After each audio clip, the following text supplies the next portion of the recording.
Hey YouTube family ዛሬ በሌላ ቪዲዮ ተመልሻለሁ ማለት ነው ከጥቂት ቀናት በኋላ ቫሚያ ለ4 ቀን ኦፕን አድርጎ የሚያቆየውን አፕሊኬሽን በተመለከተ ከኢንትሪ ሪኳየርመንት እስከ አድሚሽን ሴሌክሽን ክራይቴሪያ ድረስ ፕሮሲጀሩን ጠብቃችሁ እንዴት መሄድ እንዳለባችሁ ምን እንደሚያስፈልጋችሁ ይሄን ቪዲዮ ብቻ በመከታተል ብዙ ነገሮችን ትጠቀማላችሁ ማለት ነው ሶ ሬዲ ሆናችሁ ባላችሁ ቀን ይሄን ቪዲዮ በመከታተል apply ለማድረግ ብቁ ትሆናላችሁ ማለት ነው ጋይስ ብዙ አይነት አፕዴቶችን ቫሚያ በዘንድሮ አፕሊኬሽን ላይ እንዲኖር አድርጓል ሶ እነሱንም ኖቲስ እናደርጋለን ማለት ነው ቪዲዮውን ተከታተሉ pay attention what the video says stay tuned እሺ መጀመሪያ ኮምፒውተራችንን ከከፈትን በኋላ ቀጥታ ወደ ብራውዘር እንሄዳለን Chrome browser ሊሆን ይችላል ሶ እሱን እንከፍታለን ማለት ነው በመቀጠልም ወደ search engine ጋር ሄደን በትክክል www.vamia.fi ብለን search ማድረግ ይኖርብናል ማለት ነው ከዛ እሱ ወደ ኦፊሻል ወደ ሆነው የቫሚያ ዌብሳይት ዳይሬክት ያደርገናል ማለት ነው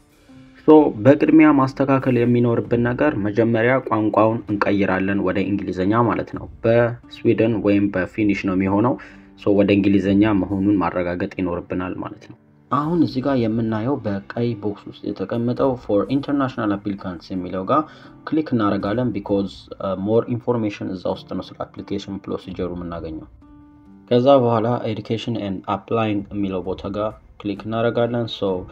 እዚህ ጋር ባሉት ሊስቶች ውስጥ የመጀመሪያው programs የሚለው ጋር ገባለን ማለት ነው ኦኬ አሁን በቀጥታ ብዙ ፕሮግራሞች እዚህ ጋር ሊስት ተደርገው እንመለከታለን ለምሳሌ vocational upper secondary qualification in restaurant and catering service as a cook so ይሄ ፕሮግራም basic knowledge የፉድ ፕሮዳክሽን ውስጥ እንደገና ደግሞ በተለያዩ የሬስቶራንት ኢንደስትሪ ውስጥ የተለያዩ ታስኮችን መስራት ለምሳሌ ፕላን ማድረግ ፕሪፔር ማድረግ እንደገና ደግሞ የተለያዩ ምግቦችን ፕሮዲዩስ ማድረግ ላይ የሚያተኩር ስልጠና ነው ማለት ነው ይሄም ለኢንተርናሽናል ተማሪዎች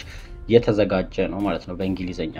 በቫሚያ ደግሞ ሌላ ቀጣይ የሚሰጠው ፕሮግራም ደግሞ ማሽኒስት ፕሮግራም ነው ይሄም በቮኬሽናል አፐር ሰከንደሪ ኳሊፊኬሽን ኢን ሜካኒካል ኢንጂነሪንግ ኤንድ ፕሮዳክሽን ቴክኖሎጂ ላይ ፎከስ ያደርጋል ሶ እዚህ ላይ የምትማሩት ሜይን ቲንግ የመጀመሪያው የማሽን ኮምፖኔንቶችን ነው ሁለተኛ ደግሞ ራሱን የቻለ የሲኤንሲ ማሽን ቱል ፕሮግራሞችን ነው እንደገና ማኒፋክቸሪንግ ፕሮሰስን ፕላን ማድረግ ማሽኖችን መጠቀም እንደገና ቱሎቹን በጥንቃቄ መረዳት ኳሊቲን ኮንትሮል ማድረግ ነው ማለት ነው ሌላ በቫሚያ የሚሰጠው ደግሞ ፕሮግራም እንደምናየው እዚህ ጋር ፕሌት ዌልዲንግ ነው እሱ ደግሞ ራሱን የቻለ ሌላ ፕሮዳክሽን ቴክኖሎጂ ውስጥ ትልቅ ሚና ያለው በቫሚያ የሚሰጥ ፕሮግራም ነው ፎከስ የሚያደርገው ስኪል ዌልዲንግ እንደገና ፕሌት ፋብሪኬሽን ሜካኒካል ኮንስትራክሽን እንዲሁም የተለያዩ ሜታል ኢንደስትሪ ውስጥ ፕሮዲዩስ ማድረግ በፕሮዳክሽን ላይ ትልቅ ሚና ያለው ስልጠና ነው ማለት ነው በቫሚያ ውስጥ ሌላው ደግሞ የምናገኘው ስልጠና በሆቴል ኤንድ ኬተሪንግ ሴክተር ውስጥ ስፔሻሊስት ለመሆን የሚሰጥ ስልጠና ነው ይሄ ሞር አድቫንስድ ለሆኑና ኦሬዲ ፊንላንድ እየሰሩ ላሉ ለምሳሌ በሆስፒታሊቲ ሴክተር ሆቴል ወይም ኬተሪንግ ላይ ያሉ ሰዎችን ሶ ሞር አድቫንስ በሆነ መልኩ በሱፐርቫይዘሪ ኦር ማኔጀሪያል ሮል ውስጥ በደንብ ሞር ፈርደር ሄደው ዴቨሎፕ ማድረግ ለሚፈልጉ ሰዎች ነው ማለት ነው ፋይናሊ እዚህ ጋር የምናየው ደግሞ ሌላው ቫሚያ ውስጥ የሚሰጠው ስልጠና ዌተር ኦር ዌትረስ ነው ሶ ይሄ ደግሞ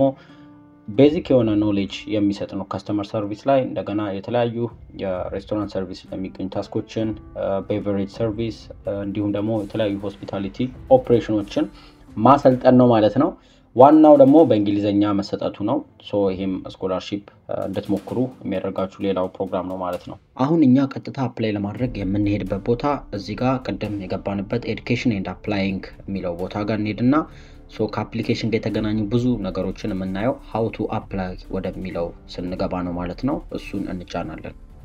ሶ ቤተሰብ መጀመሪያ ማድረግ ያለብን ነገር እንደገባን ይሄው ትልቅ አፕዴት ተቀምጦ ነው እየተጠበቀን ያለው እሱም ማየት መመልከት መቻል አለብን ምክንያቱም ብዙ ነገሮችን አፌክት የሚያደርግ ነገር ስለሆነ ማለት ነው እስቲ እንመልከተው please note ይላል tuition fees are being planned for vocational education for students coming from outside the EU or EEA area European Union ወይም European Economic Area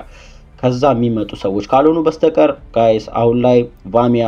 tuition fee apply ሊያደርግ ነው ማለት ነው ለተጠቅላላ ለኢንተርናሽናል ተማሪዎች tuition fee እንዲኖረው ሊያደርግ ነው ማለት ነው ስኮላርሺፕ መሆኑ ቀርቶ ሶ ይሄ ነገር እውነት ከዚህ በፊት ቫሚያ እንደዛ አድርጎ አያቅም መጀመሪያው ነው ሞክሬ ያለው ባለፈው 2 አመታት ጀስት እንደዚህ አልነበረም እና ለምን እንደሆነ ዘንድሮ በጣም የተለየ ነገርና የሚያስደነግጥ ነገር ነው እንደምትመለከቱት እነሱ ራሱ ክሊር አላደረጉትም እዚህ ጋር አዲስ የተለየ መረጃ ካገኙ ሼር ያደርጋሉ ግን እስከዛ we do not have any further information to share on this matter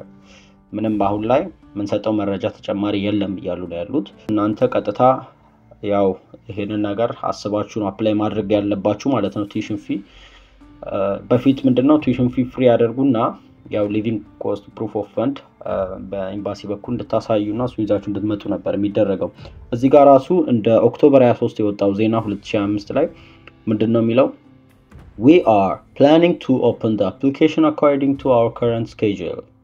so አሁን አስተብቀው ነው ማለት ነው ያሉት ይሄንን ውሳኔያቸው we have not yet received information about the tuition fee the duration of the program will be shortened from 3 years to 2 years as a result of the tuition fee reform ይላል ይሄ አዲሱ ሪፎርም ሊያደርግ ያሰበው ነገር ምንድነው ከዚህ ጋር 3 አመት የሚቆየውን ትምህርት ወደ 2 አመት ያመጡታል ማለት ነው tuition fee አፕላይ የሚያደርጉበት ከሆነ ሶ ምንድነው በቃ ገንዘብ ስትከፍሉ 3 አመት የሚሆነው ወደ 2 አመት ይሆናል ብዙ አይነት መረጃ የላቸውም አሁንም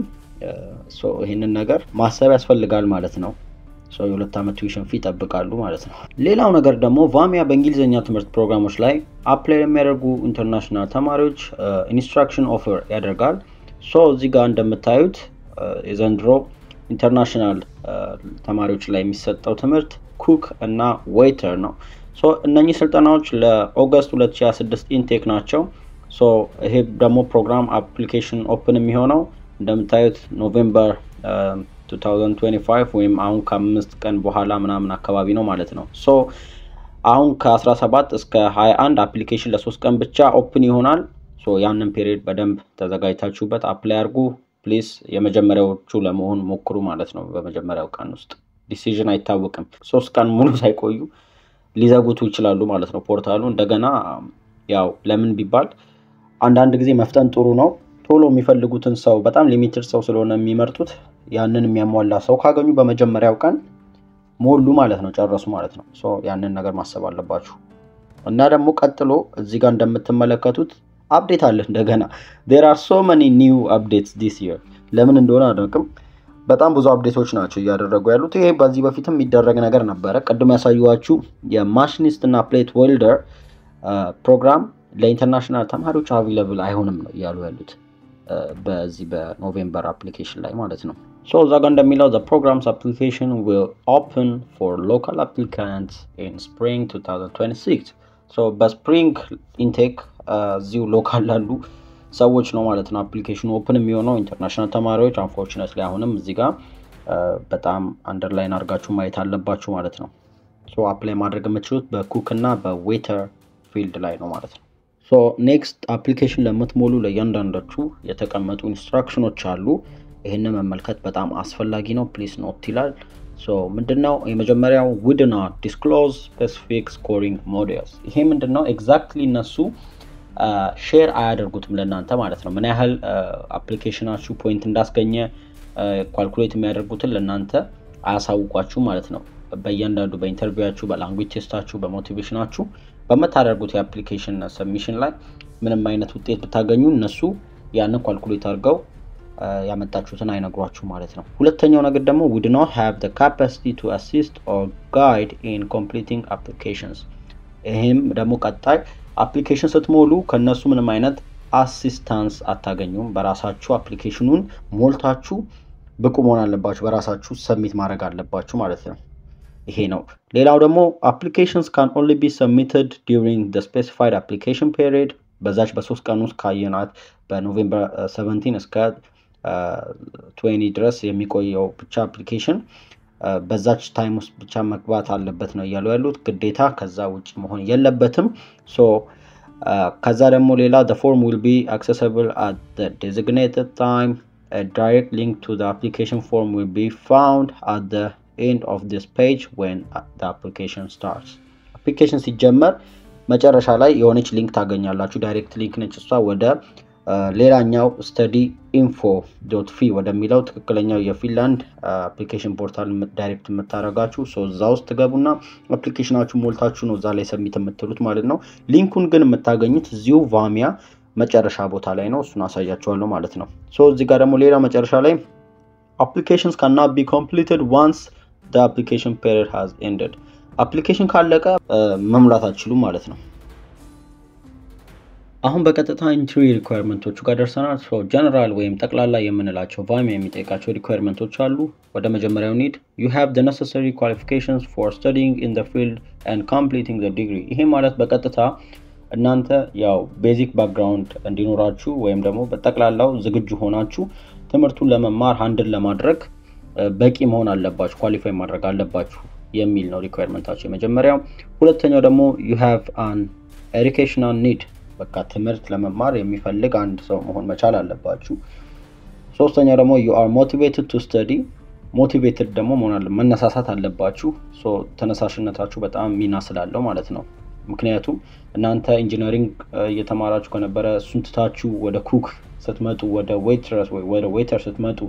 ዶክተር የነበራችሁ ሰዎች ምንድነው ሞቲቬት ያደረጋችሁ ያንን ትታችሁ ወደዚህኛው ለመምጣት shift ለማድረግ የሚለው ተነሳሽነት በጣም ማሳመን መቻል አለበት ማለት ነው። አራተኛ ደግሞ you are suitable for the tasks in the field ያው እያንዳንዱ የመረጣችሁ ፊልድ ላይ እያንዳንዱ ለሚኖሩ ታስኮች አመቺ መሆን አለባችሁ እያንዳንዱን መወጣት መቻል አለባችሁ ማለት ነው። አምስተኛ ደግሞ you have sufficient health requirements for the chosen field ያው health requirement ይጠየቃል። በኋላም ኤምባሲ ቪዛ አፕላይ ታደርጉ ያስፈልጋል። እነሱም ይሄን ማረጋገጥ ይፈልጋሉ ራሱ አፕሊኬሽን ፕሮሲጀሩ ላይ ያው ጤነኛ ብትሆኑ ይመረጣል ማለት ነው። ለሁሉም ነገር ሙሉ ጤና ያላችሁ ሰዎች ብትሆኑ። መጨረሻ ላይ ደግሞ you have adequate language proficiency for the field ያው language proficiency ግዴታ ያስፈልጋችኋል። በእንግሊዘኛ ነው የምትመጡት ፕሮግራሙ የምትመርጡት ይሄንን ነገር ደግሞ ሊያሳምን የሚችል እንግሊዘኛ ብቁ የሆነ ነጥብ ሊኖራችሁ ይገባል ማለት ነው።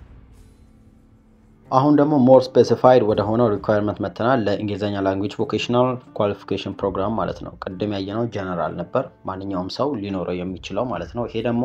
more specified ሆኗል። ምንድነው መጀመሪያው you have to be at least 18 years of age when studies start ይላል። ይሄ 18 ዓመት በላይ ወይም 18 ዓመት ጀምሮ ላለ ሰው ነው ማለት ነው ፕሮግራሙ በእንግሊዘኛ ለሚወጡት ያንዳንዱ ስኪሎች። እዚህ ጋር ደግሞ ሌላው there is no upper age limit ይላል። ከዛ በኋላ ግን 18 ዓመት በላይ ላለ ማንኛውም ሰው ችግር የለውም ከዛ በታች ለሆነ እንጂ ከዛ በላይ ማንኛውም ሰው አፕላይ ማድረግ የሚችልበት ነው። age is not the limit ማለት ነው። ማንኛውም ሰው እድሜ አይገድበውም አፕላይ ማድረግ ይችላል ነው። ሁለተኛው ደግሞ you have at least qualification equivalent to finish basic education of 9 years ይላል። እኛ ሀገር ለምሳሌ ጀነራል ሰከንደሪ ኤዱኬሽን ሊሆን ይችላል ማለት ነው። እስከ ሃይ ስኩል ከዛ በላይ ጨረሳችሁ ሰዎች ችግር የለውም አፕላይ ማድረግ ትችላላችሁ ማለት ነው። ሶስተኛው you will need scan or photo of your original certificates when you apply ያው ስካን የተደረገ ነው ያንዳንዱን ዶክመንቶች አፕሎድ የምታረጉት ዝም ብሎ አይደለም ከስልካችሁ ላይ ፎቶ አንስታችሁ ያንን ትክክለኛ ኦሪጂናል የሆነ ሰርቲፊኬት ስካን ታደርጉታላችሁ ማለት ነው። እና ከዛ ደግሞ እሱን በፒዲኤፍ ትልካላችሁ ማለት ነው። ኦሪጂናል ሰርቲፊኬት መሆን ያለበት ጋይስ አሁንም ይሄንን በጣም አስምሩበት። በእንግሊዘኛ በፊኒሽ ወይም በስዊዲሽ እኛ በእንግሊዘኛ ነው ማድረግ የምንችለው። ስለዚህ በእንግሊዘኛ ያንን ዶክመንት ማድረግ መቻል አለበት። ትራንስሌት ካልሆነ በአማርኛ ከሆነ ወደ እንግሊዘኛ መቀየር መቻል አለብን። የትምህርት ዶክመንታችንንም ሊሆን ይችላል ማለት ነው። አሁን ሌላኛው በጣም ወሳኙ ነገር ነው English language proficiency test በቅንፍ ውስጥ ዛጋ Duolingo English test ይላል with at least the minimum score required by the school 85 ነጥብ ነው ሚኒመም ስኮር ማምጣት ያለባችሁ። ግን እሱን ለማምጣት ሳይሆን መሄድ ያለባችሁ በቃ to the best of your ability መሄድ አለባችሁ በጣም ለማምጣት ማለት ነው። ለምንድነው ለምሳሌ 130 ያመጣና 85 ያመጣ ሰው እኩል አይደለም አድሚሽን ቲሙ የሚያየው ዲሳይድ ለማድረግ። ስለዚህ አድሚሽን ራሱ እንድታገኙ ትልቁ ፋክተር እንግሊዘኛ ነጥባችሁ ነው ማለት ነው። እሱ ላይ በደንብ መስራት ይኖርባችኋል። መጨረሻ ላይ ደግሞ you have a valid passport or personal ID card which is attached to the application ያው ፓስፖርት ነው የምትመርጡት እዚህ ጋር አይዲያችሁን ፓስፖርት አድርጋችሁ ያው ይጠይቃችኋል ፎርሙ ላይ ፓስፖርት አይዲ ነምበር እሱ ማስገባት ስለሚኖርባችሁ ፓስፖርት መኖር መቻል አለበት። ይሄ ስፔሲፊክ ዋናው ሌላ ሪኳየርመንት ነው ማለት ነው። ሌላው ደግሞ ነገር ጋይስ እነሱ ለሴሌክሽን ክራይቴሪያ ዋናው ቦታ የሚሰጡት ጉዳይ እንግሊዘኛ ነው ማለት ነው ውጤታችሁ ሶ እዚህ ጋር አስቀምጠዋል we are primarily seeking applicants who have a good command of English and some relevant education or work experience in the field so ይሄንን ያስቀምጡላችሁ ሳለ እናንተ በደንብ እነኚህ ነገሮች ላይ ማጠናከር ይኖርባችኋል አፕሊኬሽናችሁ ማለት ነው ስፔሲፋይ አድርጋችሁ ምክንያቱም ቀደም እንዳልኳችሁ ልዩነት ይፈጥራል እንግሊዘኛው ነጥባችሁ ጉዳይ አንዱ ካንዱ ጋር ሲበላለጥ ያነሱ ለመወሰን በጣም ይረዳቸዋል ማለት ነው ሶ ዛሬ እንኳን ዱሊንጎ ፕራክቲስ ቴስት ወስዳችሁ ነገር ሪል ቴስት ብትወስዱ በሁለት ቀን ውስጥ ውጤታችሁ ማየት ትችላላችሁ ሶ ያንን እንኳን አስባችሁ መዘጋጀት ትችላላችሁ ካልወሰዳችሁ ማለት ነው ሌላው ደግሞ ለምሳሌ በመትመርጡት ፊልድ ውስጥ የወርክ ኤክስፒሪየንስ ሌተር የምታገኙ ከሆነ በጣም ሱ ፕላስ ነው አሪፍ ነው እንድትመረጡ ይረዳችኋል ማለት ነው ከሁለት ወይም ከዛ በላይ አመት ልምድ ብትጨምሩበት በዛ ፊልድ ውስጥ በጣም ይጠናከራል አፕሊኬሽናችሁ እዚህ ጋር የተወሰነ በተገለጸው መሰረት ስለ ሬዚደንስ ፐርሚት ሪኳየርመንት የሆነ ነገር ልበላችሁ ሶ ሬዚደንስ አፕላይ የምታደርጉት ፐርሚት ለማግኘት መጀመሪያ ስተዲ ፕሌሳችሁን ሴኩር ማድረግ ስትችሉ ነው ማለት ነው you are selected to a study program in Finland ይላል ሶ አድሚሽን ሌተር ሲመጣላችሁ እሱን ከዛ በኋላ አፕላይ ታደርጉበታላችሁ ለቪዛ ማለት ነው ሌላው ደግሞ ምንድነው you have enough funds for living expenses on your account to be presented for the immigration office for the residence permit እዚህ ጋር ያው living expense proof of fund ነው እሱን ማስገባት ማስየት መቻል አለባችሁ ይላል ያው ሞር ይሄንን ነገር ሊያስቀምጥ የሚችለው ኢንፎርሜሽን እዛ ጋር አለ ፊኒሽ ኢሚግሬሽን ሰርቪስ ዌብሳይት አለ የሚግሪ እዛው ገብታችሁ ነው ማግኘት የምትችሉት መጨረሻ ላይ ስላለው ነገር ነው እዚህ ጋር ያሳወቋችሁ ያሉት ማለት ነው ቀጥሎ ደግሞ አፕሊኬሽን ፔሪድ ነው አሁን ፕላን ስኬጁል ፎር አፕካሚንግ አፕሊኬሽንስ ያው እነሱ መቀየር ይችላሉ ስልጣኑ አላቸው አሁንም we reserve the right to make change ይላል ግን አሁን በተቀመጠው መሰረት ከኖቬምበር 17 እስከ 21 2025 በዚህ ወር እስከ 5 ቀን በኋላ አሁን በኩክ በዌተር ወይም በዌትረስ ፕሮግራም ላይ አፕላይ ማድረግ ይቻላል እንደ ኢንተርናሽናል ስቱደንት ማለት ነው ሌላው ደግሞ በኤፕሪል 2026 ኩክ ዌተር ዌትረስ አሁንም ፕላን ያደረጉት ለሚቀጥለው አመት ነው ኤፕሪል 2026 ላይ ይመጣል ሌላ አፕሊኬሽን ማለት ነው ይሄ ደግሞ ለጃንዋሪ 2027 ኢንቴክ ነው የቀደሙ ደግሞ አሁን ከ5 ቀን በኋላ ለሚመጣው አፕሊኬሽን አፕላይ ስታደርጉ ለኦገስት 2026 ኢንቴክ ነው ማለት ነው ክላሳችሁ የምትጀምሩት በዛ ኦገስት 2026 ውስጥ ነው ማለት ነው ሌላው ኖቬምበር 2026 አለ ኩክ ዌተር ዌትረስ አሁን ተመሳሳይ ነው ጋይስ ፕሌት ዌልዲንግ እና የቀደሙን ማሽኒስት ፕሮግራም አውጥተውታል ያ ማለት እነሱ እንዳስቀመጡት ከዚህ በኋላ ለሚመጡት ተከታታይ 3 አፕሊኬሽኖች በኩክ እና በዌተር ዌትረስ ብቻ ፊልድ ውስጥ ነው አፕላይ ማድረግ የምትችሉት ማለት ነው አሁን ደግሞ ጠቅለል አድርገው አፕሊኬሽን ፕሮሲጀሩ ምን ይመስላል የሚለውን አስቀምጠዋል ማለት ነው so the application to the program in English is done through the studyinfo.fi website ማለት ነው so ይሄ ዳይሬክት ሊንክ ይቀመጥላችኋል አፕሊኬሽኑ ሲጀምር so apply here የሚል እሱን ተጭናችሁ ቀጥታ ወደ studyinfo ትሄዱና እዛ ውስጥ ቀጥታ ፖርታል ውስጥ አፕሊኬሽናችሁን ካስቀመጣችሁ በኋላ ነው የምትልኩት ማለት ነው ከዛ ውጪ አይቀበሏችሁ ማለት ነው ለምሳሌ በኢሜል የምትልኩ ሰዎች ይሄንን ከማድረግ ተቆጠቡ ማለት ነው እና ደግሞ እዛጋ it's not possible to complete the application outside the application period እዛ ከተቀመጡት አራቀኖች ውስጥ ከ17 እስከ 21 ከዛ በፊትም ከዛ በኋላ መላክ አትችሉ ማለት ነው አፕሊኬሽናችሁን እና ደግሞ at a time አንድ ፕሮግራም ላይ ብቻ ነው አፕላይ ማድረግ የምትችሉት ማለት ነው በተቻለ አቅም ይሄንንም ለመረዳት ሞክሩ አፕሊኬሽን ፊ ደግሞ የለውም እዛጋ there is no application fee ይላል ሶ በጣም ተጠንቀቃችሁ አፕሊኬሽኑን ለመሙላት ሞክሩ አፕሎድ ስታደርጉ ደግሞ እያንዳንዱ ዶክመንታችሁን ፕሊዝ ፒዲኤፍ ፋይል ተጠቀሙ ማለት ነው ፒዲኤፍ አድርጉት እንዳለ ዶክመንታችሁን ከዛ በኋላ መላክ ትችላላችሁ work or employment certificate is not mandatory አይደለም ግን ቢኖራችሁ ደግሞ በጣም ፕላስ ነው ሞቲቬሽናል ሌተር እዚህኛው ላይ አልተጠየቀም በፊት ይጠይቁ ነበር አሁን አያስፈልግም እያሉ ነው ሶ በጣም አሪፍ ነገር ነው ሶ ኤቭሪቲንግ አፕሊኬሽን ከጨረሳችሁ በኋላ መላክ ይኖርባችኋል እንዳልኳችሁ እሱን ስታደርጉ ኖቲፊኬሽን ይገባላችኋል ማለት ነው ከላይ በተጠቀሰው ኢሜል አፕሊኬሽናችሁ ሪሲቭ ማድረጋቸውን ማለት ነው ሶ በተከታታይ ከዛ በኋላ ለሚኖሩት ነገሮች ያው መጠበቅ ብቻ ነው እና ደግሞ እነሱ the highest score የሚያመጣውን ሰው ከመረጡ በኋላ ለምሳሌ እዛ ጋር እንዳስቀመጡት ከ40 እስከ 50 የሚሆኑ አፕሊካንቶችን ብቻ ነው ወደ ማይክሮሶፍት ቲምስ ኢንተርቪው የሚጋብዙት ማለት ነው ብዙ ሰዎች ነው አፕላይ የሚያደርጉት። ከነኛ ውስጥ ነው 40 ወይም 50 ሰዎችን ብቻ ለይተው እንደገና ለፋይናል ሴሌክሽን ቲምስ ኢንተርቪው ይጠሯቸዋል ማለት ነው። ሶ ይሄ ብዙ ነገሮችን ኢንተርቪው ላይ እንድታቀርቡ ይጠበቃል። ቤዚክ ባክግራውንድ፣ ሞቲቬሽናችሁን ወይም ኢንትረስታችሁን እንድታሳዩ በጣም ይጠበቃል ማለት ነው። ከዛ በኋላ ነው ፋይናል ሴሌክሽኑ 20 ወይ 25 ሰዎችን